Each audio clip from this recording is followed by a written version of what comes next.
संदीप जी, अमरिंदर सिंह जी, झाकड़ जी, प्रणीत Kaur ji, Congress party के हमारे senior नेता हरीश रावत जी, प्रेस के हमारे मित्रों, आप सबका यहाँ बहुत बहुत स्वागत। जैसे आप जानते हैं, हमारी ये यात्रा इन 3 काले कानूनों के खिलाफ है। ये जो कानून प्रधानमंत्री जी ने बनाया, एग्जिस्टिंग स्ट्रक्चर है, फूड सिक्योरिटी का एग्जिस्टिंग स्ट्रक्चर है, उसको खत्म करने का, नष्ट करने का तरीका है। जैसे पहले भाई और बहनों नरेंद्र मोदी जी ने नोटबंदी की, उसके बाद जीएसटी की, और कोरोना के समय उन्होंने किसानों को, मजदूरों को, छोटे बिजनेसेस की कोई मदद नहीं की, उसी प्रकार ये भी किसानों पर आक्रमण है और इस आक्रमण को हम रोकेंगे। इन कानून के खिलाफ हम लड़ेंगे। पंजाब को इससे सबसे ज्यादा इफेक्ट होता है, हरियाणा और पंजाब। और अगर एमएसपी जाएगी, अगर ये एग्जिस्टिंग जो स्ट्रक्चर है अगर ये टूटेगा, तो पंजाब को भविष्य में रास्ता नहीं मिलेगा। तो हम एक प्रकार से पंजाब की, हरियाणा की, उत्तर प्रदेश की, राजस्थान के किसानों की और इसके लोगों की रक्षा कर रहे हैं। अब आप सवाल पूछिए। If you raise hands, I'll go one by one. We'll go with you, Anand ji. Just wait for the mic. You raise hands, I'll note down, and then we'll do it in an orderly fashion. Rahul ji, you are on the खेती बचाओ mission, but before this आप Beti Bachao mission में थे, हाथरस जा रहे थे। हमारे सामने हमने देखा था पुलिस ने कैसे आपको धक्का दिया। उसके बाद प्रियंका जी के साथ हाथापाई हुई। करीब 500 कांग्रेस वर्कर्स के खिलाफ एफआईआर हो गई है, जर्नलिस्ट पे भी एफआईआर हो रही है। योगी सरकार के इस रवैये पर क्या कहेंगे सर? पूरे देश को धकेला जा रहा है, मारा जा रहा है, पीटा जा रहा है। मुझे थोड़ा सा धक्का लग गया तो क्या बड़ी बात है, कोई फर्क नहीं पड़ता। It's not a big deal. हमारा काम है देश की जनता की रक्षा करना, देश के किसानों के साथ खड़ा होना हमारा काम है। ऐसी सरकार है, अगर हम खड़े होंगे धक्का लगेगा, लाठी लगेगी, ठीक, खा लेंगे लाठी, धक्का खा लेंगे, क्या है।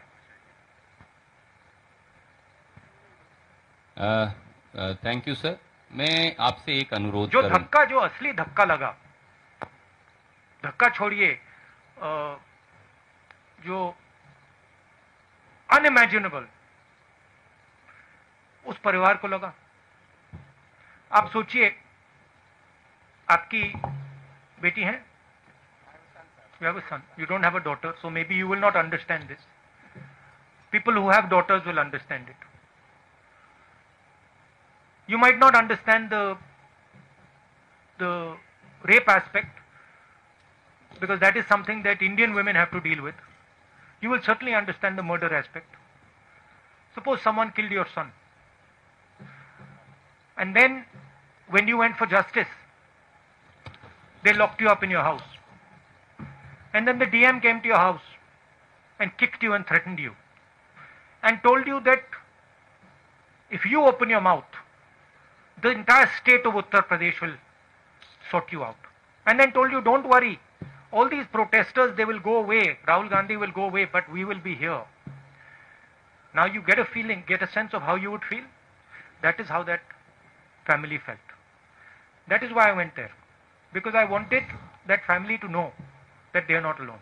मैं इसलिए वहां गया था और मैंने परिवार से कहा, मैं सिर्फ आपके लिए नहीं आया हूं, मैं आपकी बेटी के लिए आया हूं, आपके लिए आया हूं, मगर मैं देश में जो लाखों महिलाएं हैं जिनके साथ रोज कोई ना कोई बदतमीजी होती है, हजारों महिलाएं हैं जिनका रेप होता है, मैं उनके लिए भी यहां आया हूं। इंटरेस्टिंग बात यह है कि बच्चे का रेप होता है, मर्डर होता है, पूरा एडमिनिस्ट्रेशन परिवार पर आक्रमण करता है और देश के प्रधानमंत्री एक शब्द नहीं कहते। इंटरेस्टिंग बात है। Thank you sir. May I make one request. आप कोई भी प्रश्न पूछ सकते हैं, स्वागत है, क्योंकि राहुल जी ने सुओमोटो में 3 किसान बिलों की आपसे चर्चा की है. पहले उससे जुड़े सवाल ले लें और फिर कोई और प्रश्न हो तो वो लेंगे. Raman ji from news 24. Sir, I have noted down. I am going to come to sir, जो एवरीवन. किसान के 3 अध्यादेश के बारे में आप लगातार जिक्र करते हैं कि इसको केंद्र सरकार ने बिना किसानों से सलाह मशविरा किए, बिना पॉलिटिकल पार्टीज को कॉन्फिडेंस में लिए पास करवा दिया. अब चूंकि पंजाब में, हरियाणा के कुछ भागों में भी आंदोलन हो रहा है, लेकिन नरेंद्र मोदी या उनकी सरकार के लोग हमेशा इसका मजाक उड़ाते हैं. वो कहते हैं कि राहुल गांधी ट्रैक्टर यात्रा कर रहे हैं, लेकिन ट्रैक्टर पर गद्दा लगा कर यात्रा कर रहे हैं. वो किसानों की क्या बात करेंगे? और अगर वाकई किसान परेशान हैं देश के दूसरे हिस्सों में, वहां कोई बात क्यों नहीं करता, वहां कोई आंदोलन क्यों नहीं हो रहा? देखिए, बात क्या है. पहले आपने स्मॉल एंड मीडियम बिजनेस पे आक्रमण किया, उनको आपने खत्म कर दिया. फिर आपने जीएसटी, कोविड के समय आपने अपने 2-3 मित्रों की मदद की, लाखों करोड़ रुपए आपने उनका माफ कर दिया. मजदूर घर पैदल जा रहे थे हजारों किलोमीटर, पानी नहीं था, भोजन नहीं था, आपने एक शब्द नहीं बोला. उनको आपने वार्निंग ही नहीं दी, एक दिन वार्निंग नहीं दी. कमरे में बैठे आपने कहा लॉकडाउन होगा, लॉकडाउन कर दिया, मर गए वो. 100-200 लोग वैसे ही मर गए. आपने जो देश की रीढ़ की हड्डी है, जो इस देश को रोजगार देती है, स्मॉल एंड मीडियम बिजनेसेस को खत्म कर दिया है. ये देश, और आप देखना, मैंने फरवरी में कोरोना की बात की थी, उन्होंने कहा राहुल गांधी मजाक कर रहा है. अब देखिए, समझ किसको है किसको नहीं है.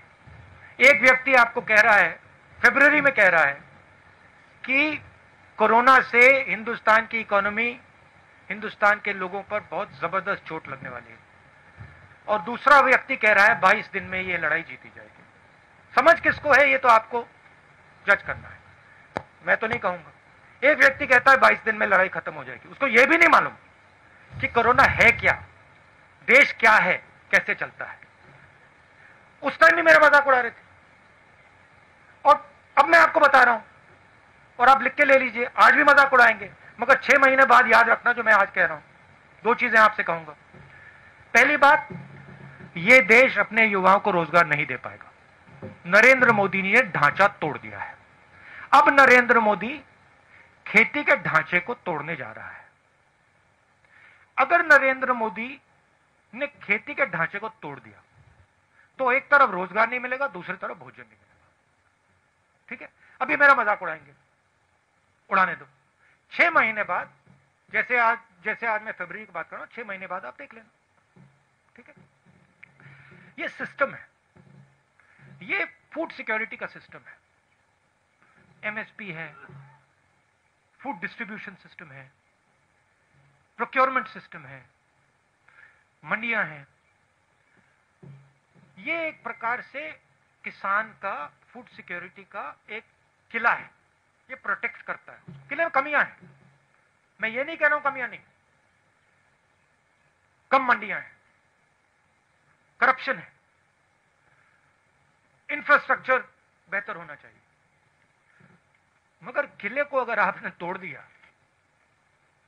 तो किसान बच नहीं सकता. अब नरेंद्र मोदी किले को क्यों तोड़ रहे हैं? नरेंद्र मोदी ने जीएसटी क्यों की?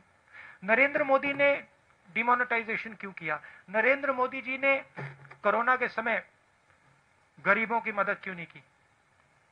2 नाम दे सकता हूं आपको, अंबानी, अदानी.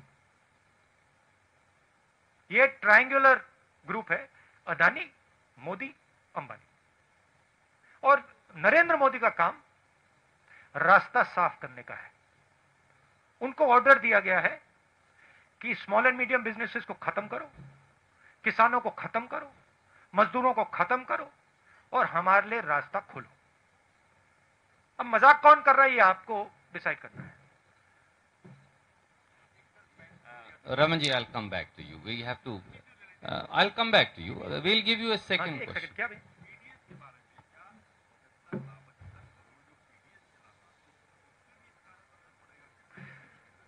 ये फूड सिक्योरिटी सिस्टम पर असर पड़ेगा।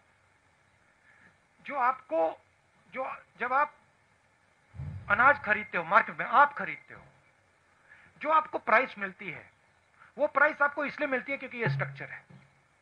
जब गरीब व्यक्ति को राशन दिया जाता है वो राशन इसलिए दिया जाता है क्योंकि ये स्ट्रक्चर है। अगर आप स्ट्रक्चर को ही तोड़ देंगे तो आने वाले समय में आपसे भी ज्यादा पैसा लिया जाएगा। सिर्फ देखिए, लोगों ने कहा हाँ ठीक है, जीएसटी कर दी तो हमारा क्या नुकसान है? स्मॉल मीडियम बिजनेसेस को नुकसान होगा, मगर जो कंज्यूमर है उसको क्या नुकसान होगा? बट नुकसान होगा क्योंकि जब वो कोलैप्स करेगा आप कोलैप्स करोगे। तो हिंदुस्तान में सब चीजें कनेक्टेड है, और अगर आप एक चीज को छुओगे तो दूसरी चीज पे इफेक्ट पड़ेगा। मैं दूसरा उदाहरण देता हूं। नरेंद्र मोदी जी ने कहा हिंदुस्तान की जमीन किसी ने नहीं ली, सुना होगा आपने। ऑपोजिशन लीडर्स को कहा हिंदुस्तान की जमीन किसी ने नहीं ली। 1200 स्क्वायर किलोमीटर चाइना ने हमारी जमीन ले रखी है। कैसे ली? क्योंकि चाइना को मालूम है कि ये व्यक्ति जो ऊपर बैठा है ये सिर्फ अपनी इमेज की रक्षा करता है। ये अपनी इमेज बचाने के लिए 1200 स्क्वायर किलोमीटर जमीन हमें दे देगा।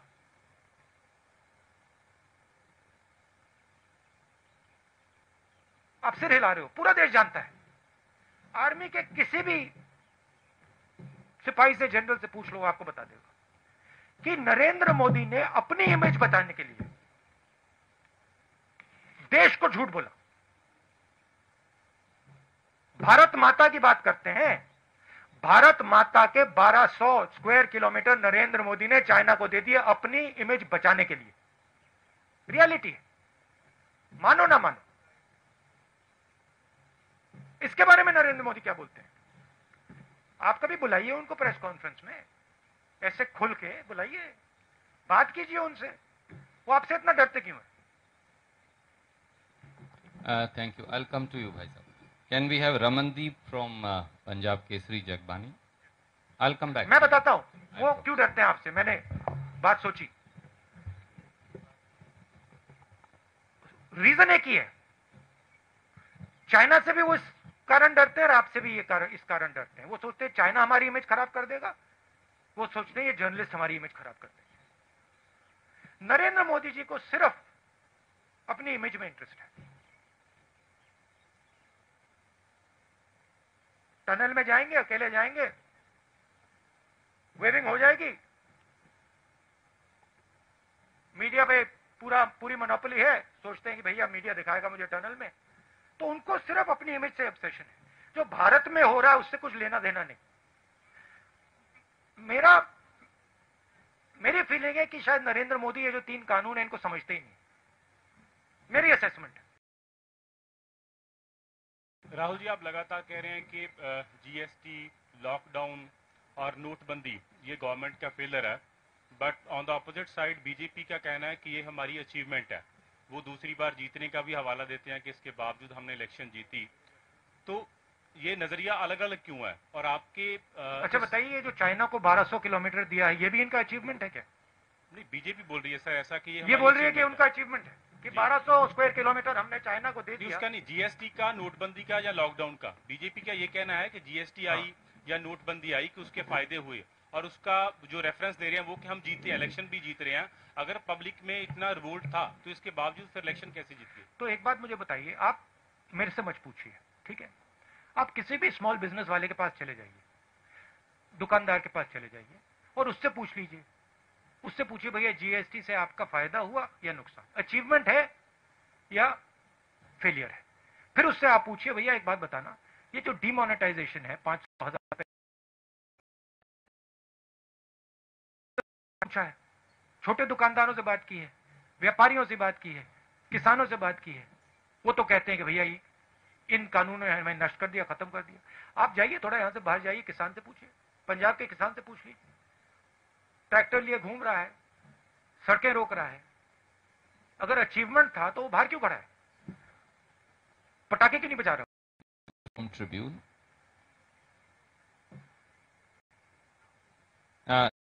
Let her pass the mic to you. Hello. Yeah.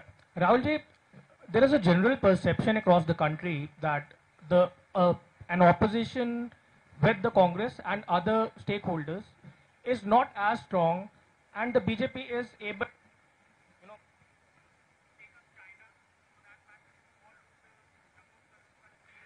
Can you put the mic?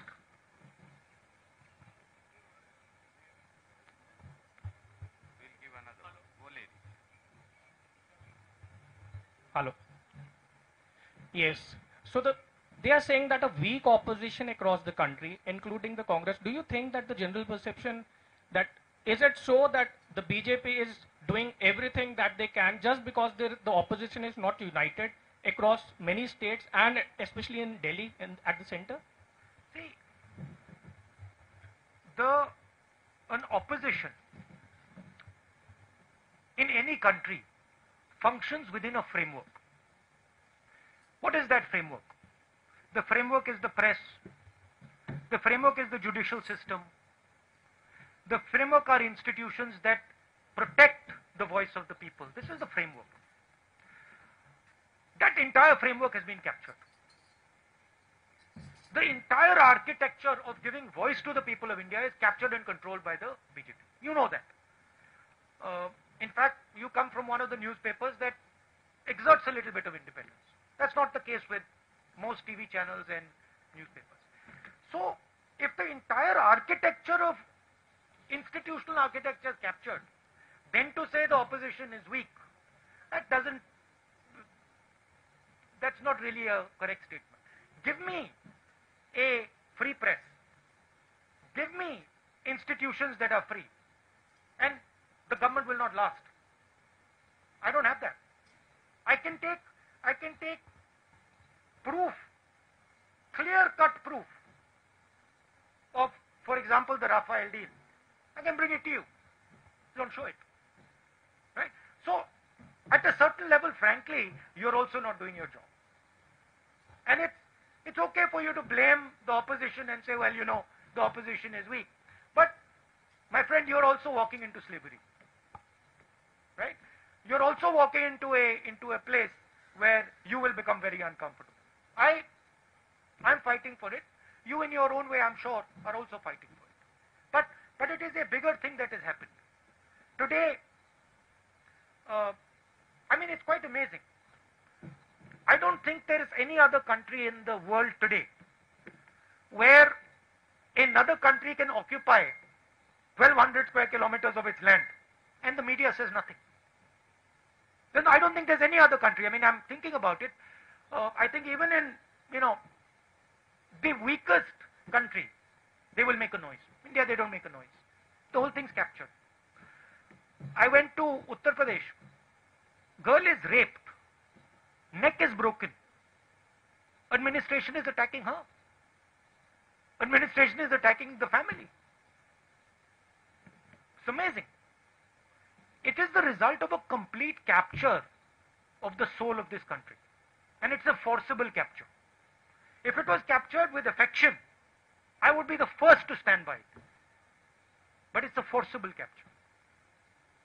That's what we are fighting. And you will see, this fight will become more and more aggressive. Thank you. Arun Singh ji.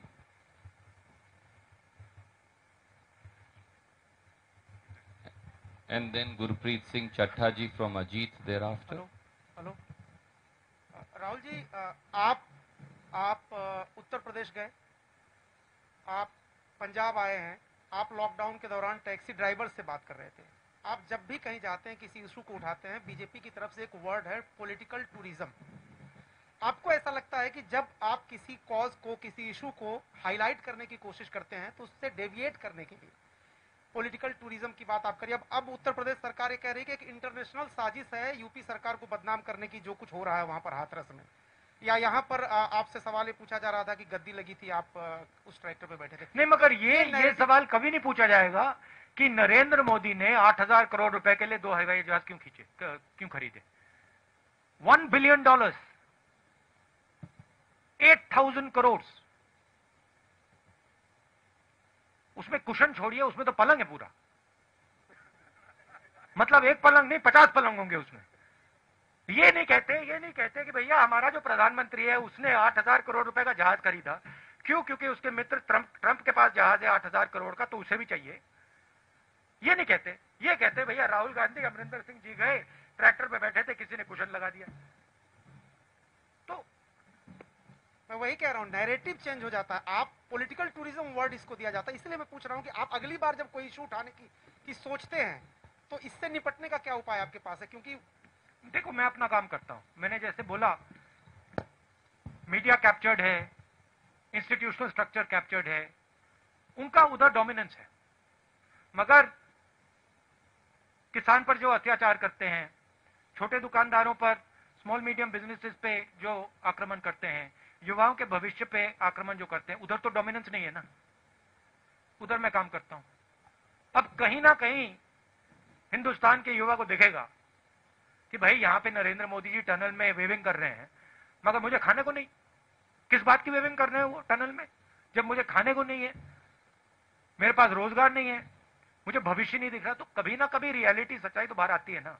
मैं patient आदमी हूं, रुक जाऊंगा थोड़ी देर। शुक्रिया। Can we have Gurpreet Singh ji from अजी?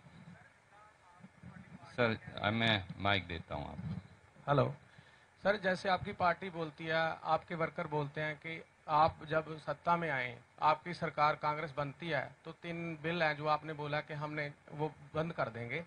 अगर वो बंद भी कर देते हैं, जो पोजीशन अभी है, कैप्टन साहब यहाँ बैठे हैं, पहले भी पोजीशन खराब है, खुदकुशियां हो रही हैं, उसके लिए आपके पास प्लान क्या है किसानी को बचाने के लिए? हमारे अगर मैनिफेस्टो को आप पढ़ें, और उसकी कॉपी मैं दे सकता हूं, उसमें क्लियरली लिखा है कि जो फूड सिक्योरिटी का सिस्टम है उसको हम स्ट्रेंथन करेंगे।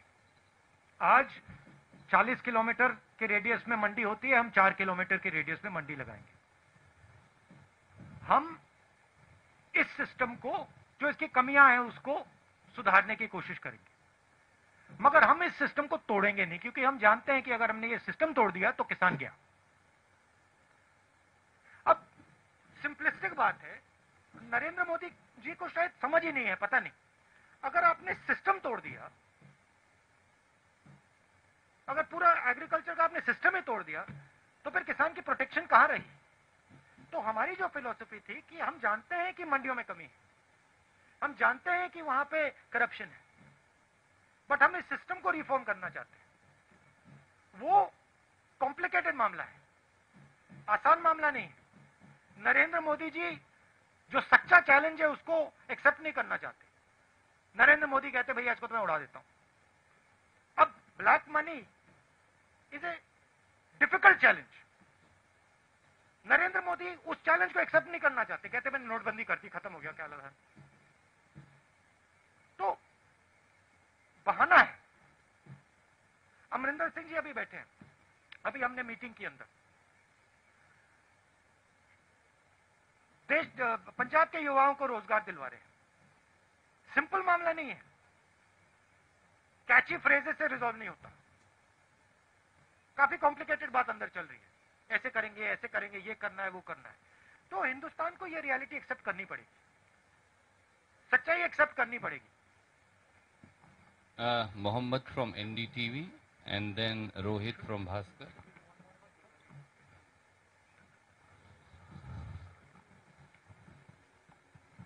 So you have been mentioning in your speeches that you will save the federal structure. You are fighting this for saving the federal structure.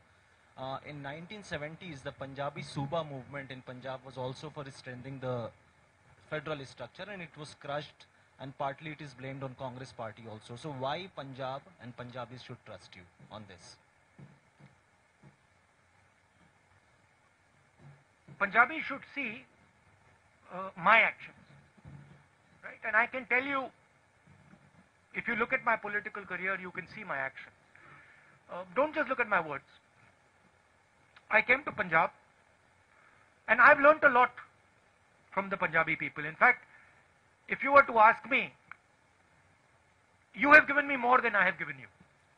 So I have in a sense, a debt to you. Qarz hai. So in my mind, I believe that the people of this state, they have a particular spirit. That spirit has taught me quite a lot. I'll tell you a small story. I remember, and this has never left my sister or my mind, ever. It will never leave. I remember when in 1977, my grandmother lost the election. There was no one in our house. Nobody. But there were Sikhs in my house. She was protected by Sikhs in 1975. I'll never forget them. Right? So I have, in my mind, it's a strange thing, but there is a debt that I feel I owe the people of Punjab. It's strange. In a similar way, I feel I owe a debt to the people of Tamil Nadu. I don't know why, but I have that feeling inside. So that's the first thing. Second thing is, look at my actions. Land acquisition bill. I fought, I got beaten up, I got abused. Nyamgiri, I fought, I got beaten up, I got abused. Manrega, abused. Right? Farm bill, I'm standing in front of the farm bill. I'm standing with the people of Punjab and saying, look, I've come here, I'm standing with you. I understand this is a risk for your future. So you look at my actions, you will see that I am a person who instinctively, I feel, when I see some injustice being done, I feel for that person, instinctively. If you see one strong man beating a weak man, automatically I am on the side of the weak man. This may be a failing. In fact, this is why I get beaten up so much in politics. It might be a feeling here. Every time I'm also thinking to myself, yeah, why? But I have that inside me. If I feel that injustice is being done to Punjab, I'll be standing on Punjab side, no matter what. If I feel injustice is being done to the Dalit girl in UP, I'll go there. I'll get 2-3 lathis, no problem. That's my nature. That's what I've been taught. I don't know any other way. And frankly, I can see right now that my political path would have been much easier if I didn't have this. अगर ये मेरे अंदर नहीं होता, but वो है, अब मैं उसको कैसे निकालूं? That's why people of Punjab should trust me. Thank you, sir. Rohit from Bhaskar.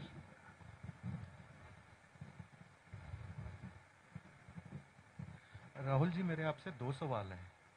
एक पहला सवाल है कि जो किसानों के 3 ये जो अध्यादेश आए हैं, इसमें 15 करोड़ किसान ही नहीं, 75 करोड़ पीडीएस लाभार्थी भी प्रभावित होंगे। इस पे आपका क्या कहना है?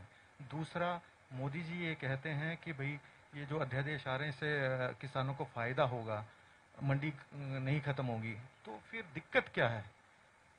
अगर किसानों को फायदा होता तो नरेंद्र मोदी जी ने पार्लियामेंट हाउस में डिबेट क्यों नहीं कराई? उधर वो भी बोलते, हम भी बोलते।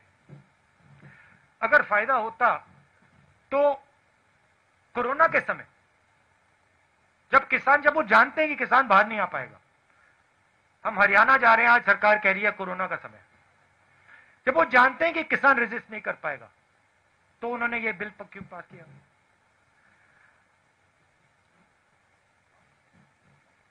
ऐसे प्रेस कॉन्फ्रेंस में बैठ के क्यों नहीं बोलते नरेंद्र मोदी जी कि ये किसानों के हक में है? पंजाब में आके क्यों नहीं बोलते? पंजाब के किसानों के साथ खड़े होकर क्यों नहीं बोलते? पहला सवाल, जैसे मैंने कहा, ये एक सिस्टम है। ये सिस्टम हिंदुस्तान का फूड सिक्योरिटी का सिस्टम है। इससे सिर्फ किसानों को नुकसान नहीं होगा, इससे कंज्यूमर का भी नुकसान होगा। एंड में किसान की जमीन जाएगी, उसको सही दाम नहीं मिलेगा।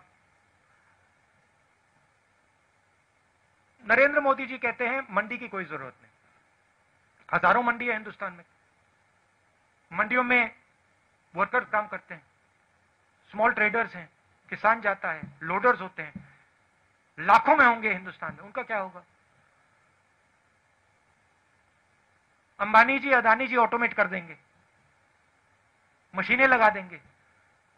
ये जो लाखों लोग हैं जो आज एग्रीकल्चरल सिस्टम में काम करते हैं, इनका क्या होगा? ये सब गुलाम बनेंगे। तो ये रियलिटी है।